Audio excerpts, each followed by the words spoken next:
Hey guys, what's going on? Rob at 3STRONG. I'm going to continue talking about the pull-up or the lat pull-down and try to do some little technique tweaks to get the most out of this movement.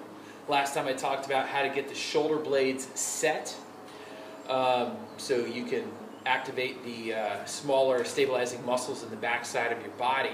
Now I want to talk about how to further do that and engage the lats a little bit more.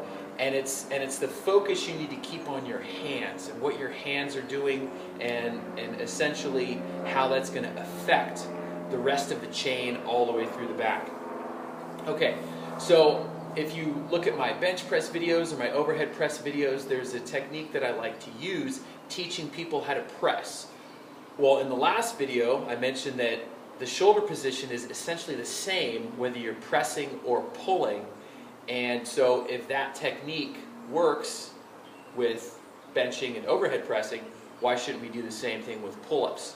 And that technique is, so if you have a PVC pipe, one of the things I like to think about is trying to break that bar. So we're trying to bend it down and break that bar, even though we're not going to do that.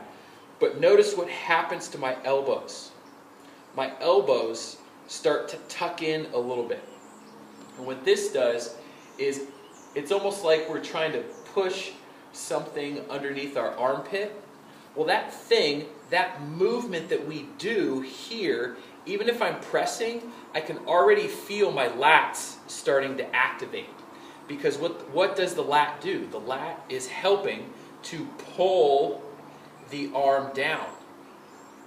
Pull the arm down. So if I start to turn that elbow in, notice how that closes the gap in the armpit, I've already started to activate those muscles. And this is something that if you're trying to learn this technique, bring the weight down. If you're doing pull-ups, use a resistance band to help you out.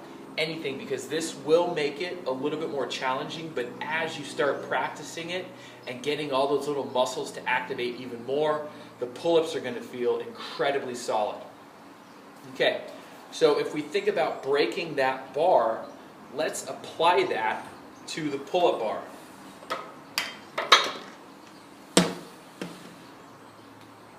So if I grab this bar, I'm going to try to break it. So notice how my elbows start to turn in a little bit, and that automatically forces me to shrug slightly because my lats, I'm engaging my lats, and they're actually starting to elevate my body.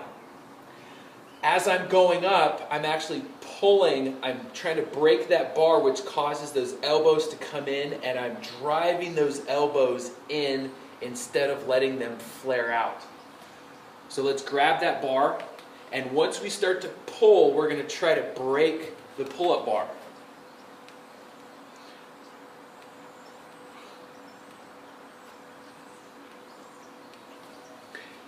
And that automatically gets that shoulder in place, it gets the lats to activate, and we get a lot more engagement in those muscles, which is exactly where we're targeting. Doing this movement is going to not only strengthen your pull-up, but it's going to help to develop those muscles as well. So breaking that bar, trying to torque those elbows in, it's not going to be drastic, but you're just going to torque those elbows in a little bit.